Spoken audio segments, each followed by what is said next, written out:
Welcome to Pro Se Lawsuit School Legal Center. Pro Se Center for Lawsuit School. Yeah, we got it right in there somewhere, Coach. Y'all, we got this. Yeah, we've been missing in action with some equipment issues, but we back right now, looking good, just like always, and bringing the fire. In today's video, we're going to talk about the response that we got from Jessica Henry. She's attorney that is, I'm going to say, responsible for Coach Dante being evicted and kicked out of her house and all of her stuff thrown out in the yard, her personal belongings thrown out in the yard. Yeah. Okay, but sometimes people have the courage to keep punching. And Coach Dante had the courage to keep punching. So, now we like a family now. We all punch together or punch something, Okay, no, I'm speaking literally. Well, we are punching in the legal way. We get it done before we get to court, so they don't want to. Okay, come on now, stay focused, Coach. Stay focused. Anyway, so we're going to talk about her response and stuff. But, before we get to all of that, I want you guys to make sure that you click on that bell and subscribe. Now, I got in trouble if I tell people to worry about anything else other than that, but YouTube makes it okay for me to tell y'all to subscribe so they can get the money. So, some other stuff y'all can do. Okay, I ain't walking on the fence. Okay, I'm not walking on the fence. But what it is what it is. But before we get started on what it is, I like to do a little research on people that want to challenge me or that I have to challenge or whatever, how you want to call it. We're not saying punchy no more because I don't want people to get the wrong idea. Okay, so before we get to this letter and the situation is dispute and the fact that the letter didn't address nothing in it, before we get to all that, I like to kind of take a look at who it is. I like to make sure that when I come to the table, I'm not coming with any question that I could have figured out on my own by doing some research, homework, whatever. That's how you roll when you jam without limitation. Research what? I'm not trying to ask nobody any question that I can figure out the answer to in like 5 minutes. Come on, 5 minutes. Okay, come on now. Y'all see what the questions is when we get over to that. But before we get to that, too, I'd like to take a look, maybe somebody that I got to challenge, maybe I might not want to challenge them.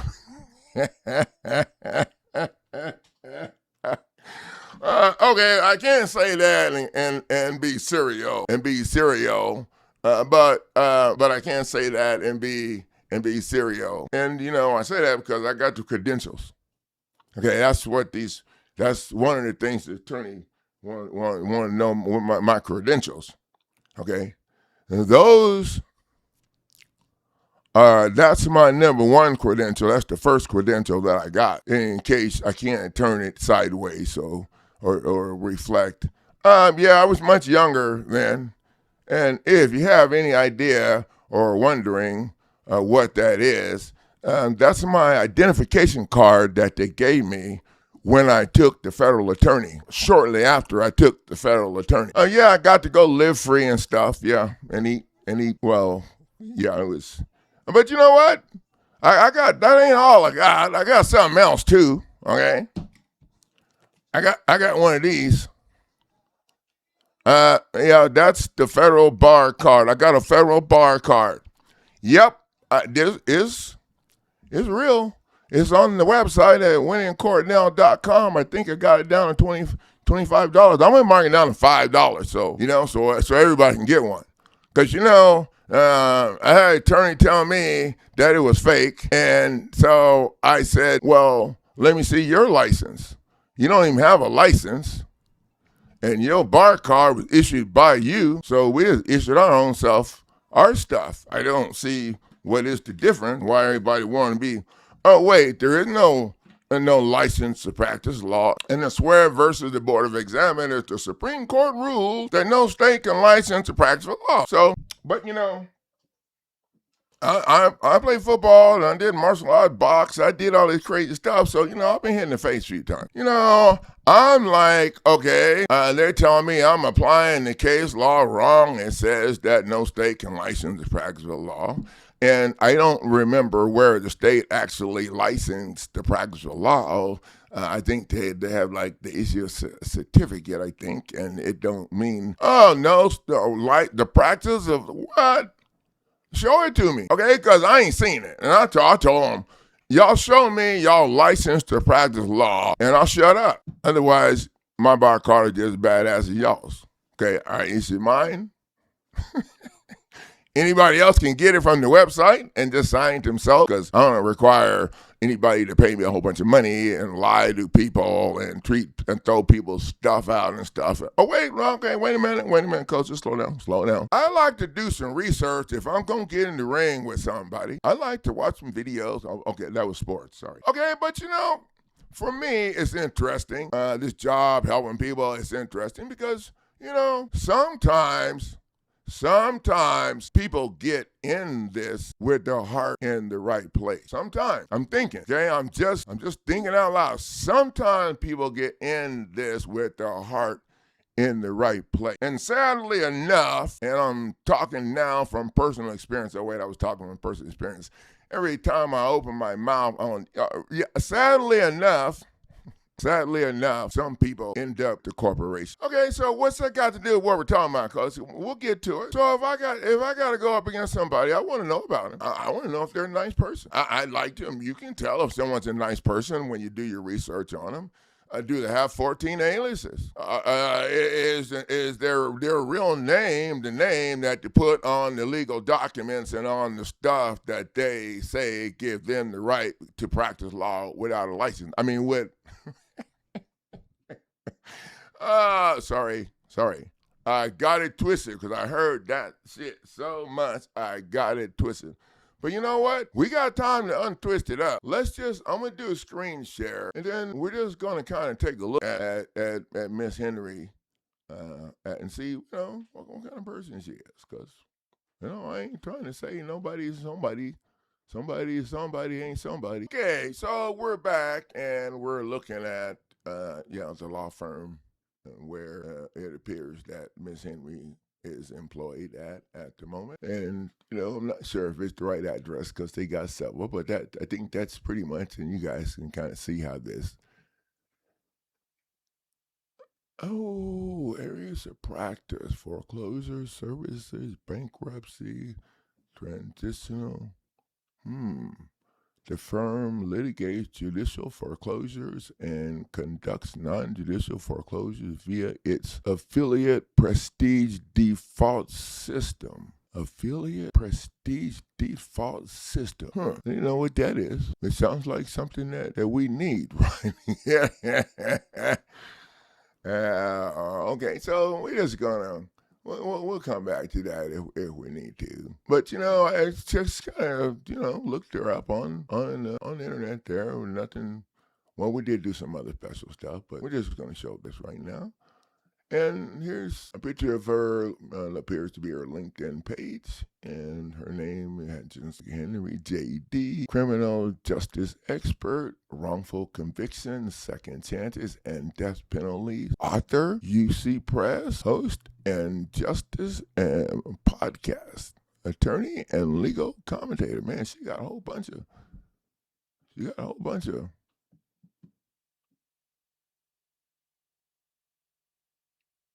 Well, here's another page of her. She's professional on-air legal analyst. Oh, here's something interesting about her.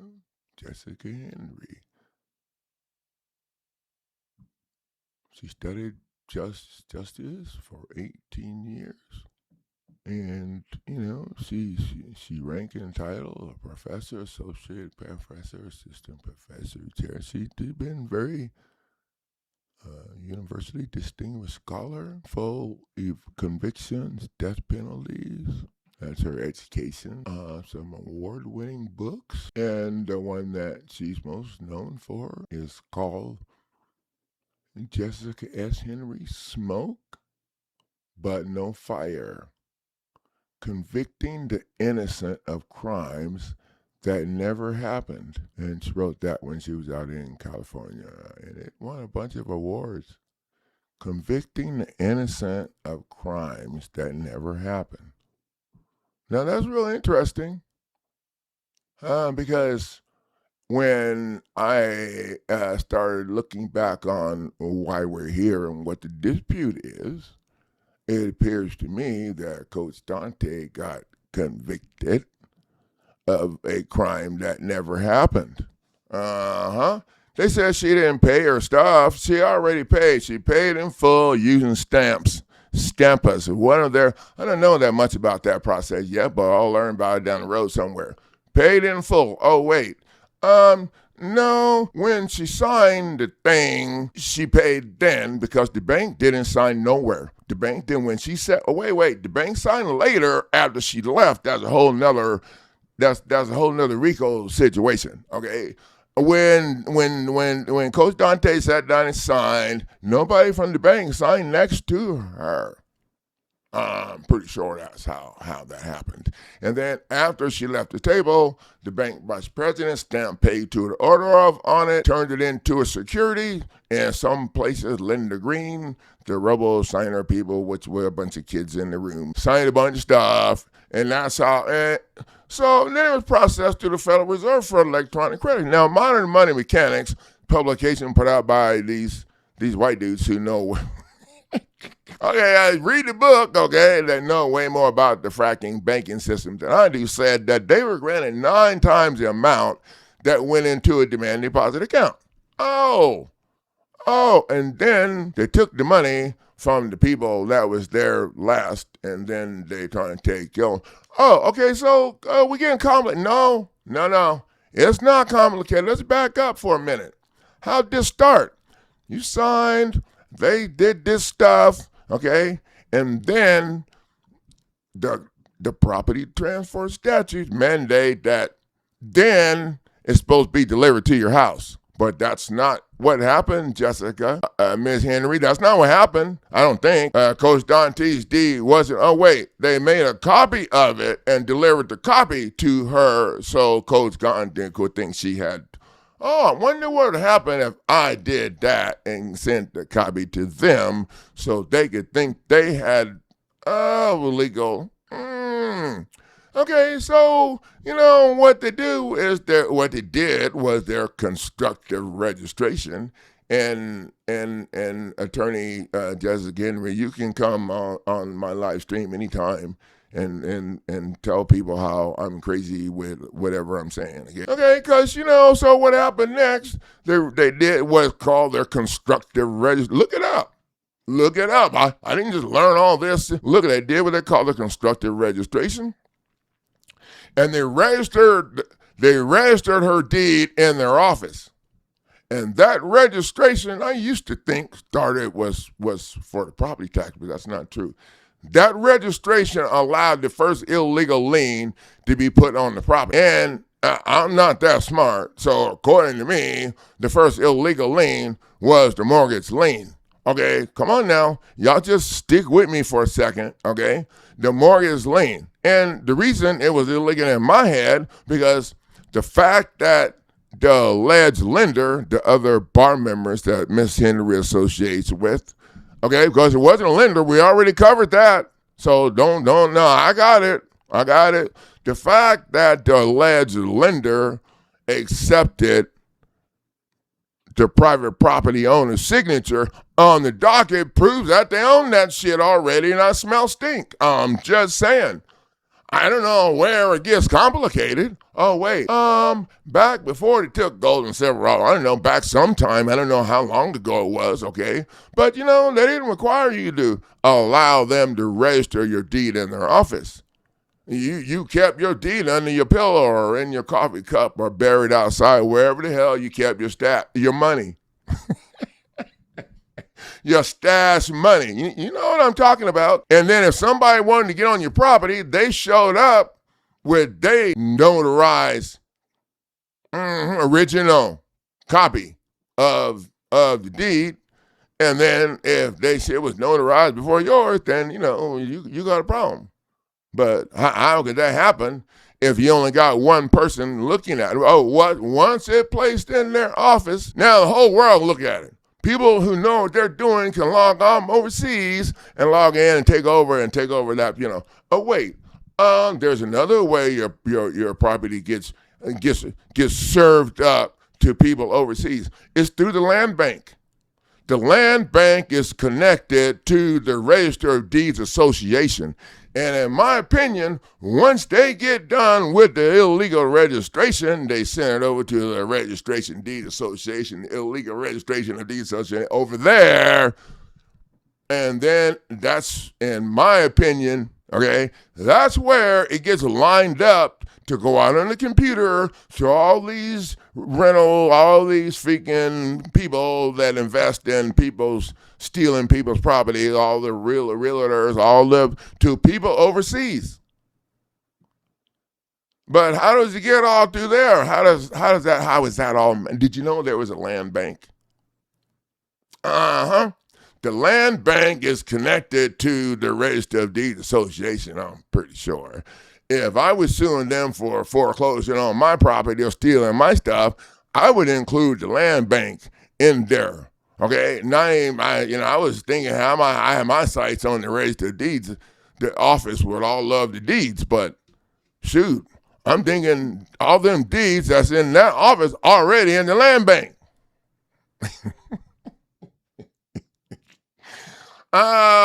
Look it up. Now, we're just going to kind of, the book that she wrote is, helps people or help people. I don't know. I guess I haven't read it. But the interesting thing is, it appears to me, I don't know, that she's doing the same thing that she talked about in the book, and she was helping people. I don't know. She don't seem to be helping people right now. I don't know, but we wrote them a letter, a notice letter, and she didn't respond to it. She responded to it, and I'm going to now reply to her response, so to speak. And so this is subject response to your July 13th, 2026 correspondence. Ms. Henry, your response fails to address the actual legal dispute and lack of due process concern. So the fact remains that the concerns raised regarding the non-judicial administrative court process surrounding the unlawful eviction have not been addressed. You fail to address the fact that Coach Dante is the only individual who signed filings in the matter, despite your inquiry regarding the representation. To date, neither you nor your client have provided a substantive response, factual rebuttal, or legal authority addressing the concerns set forth in our notice, which are also going to be set forth in the claim that was filed a few days ago. But we're going to have to file a supplemental pleading and make a few adjustments to that claim. I'm thinking. I have to check.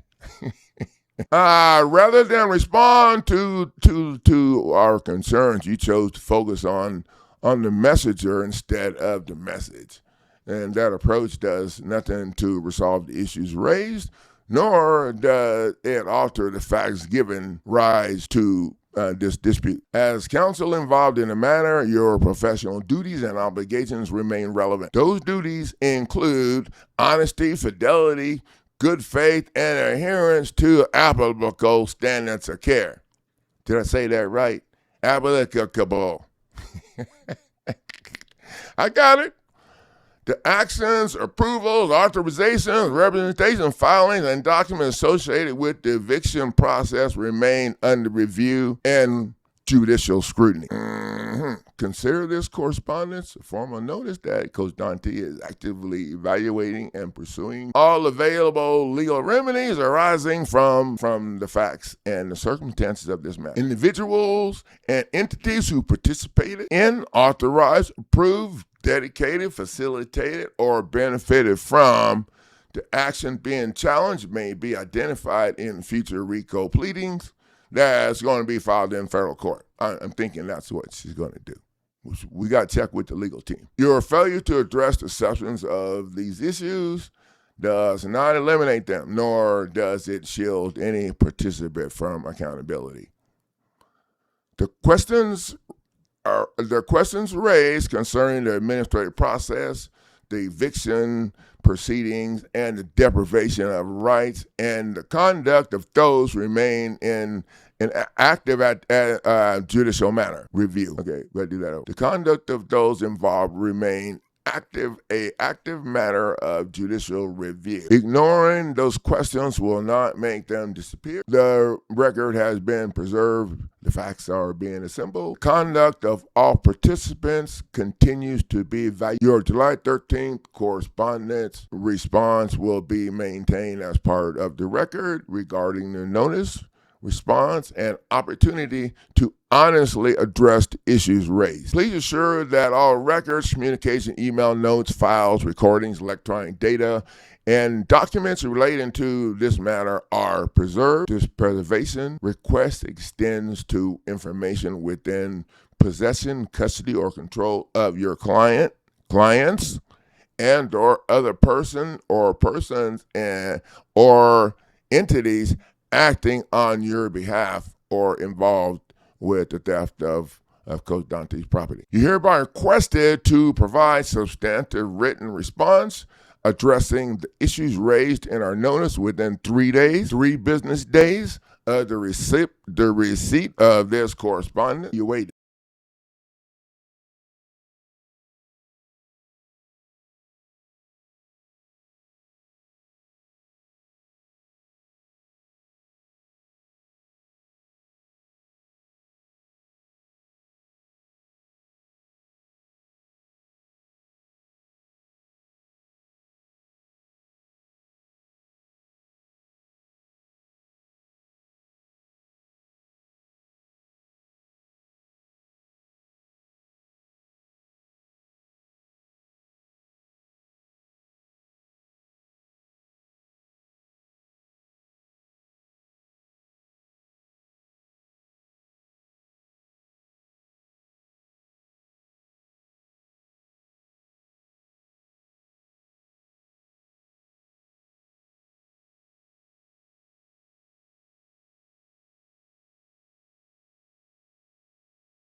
Should you decline to do so or continue to avoid the substance of the dispute, Coach Dante will proceed accordingly without further notice. All rights, claims, remedies, causes of actions, and available relief are expressly reserved, preserved, and reserved. Pro Se Legal School continues to assist Coach Dante in learning how to protect her private property interests and understand the legal process affecting her due process rights. Thank you, Ms. Henry, for your cooperation in this matter.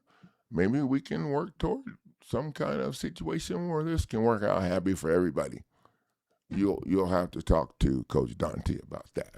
I'm thinking she'd like to do that and get back in her house, but no, that's going to be up to you guys. How far you guys want to take this down the road. Thank you for the value of sharing your time, everybody. Oh, and by the way, we're gonna have a playlist with just all of the videos in it that we make for Coach Dante until she gets back in her property. And so that's how we're going to do that.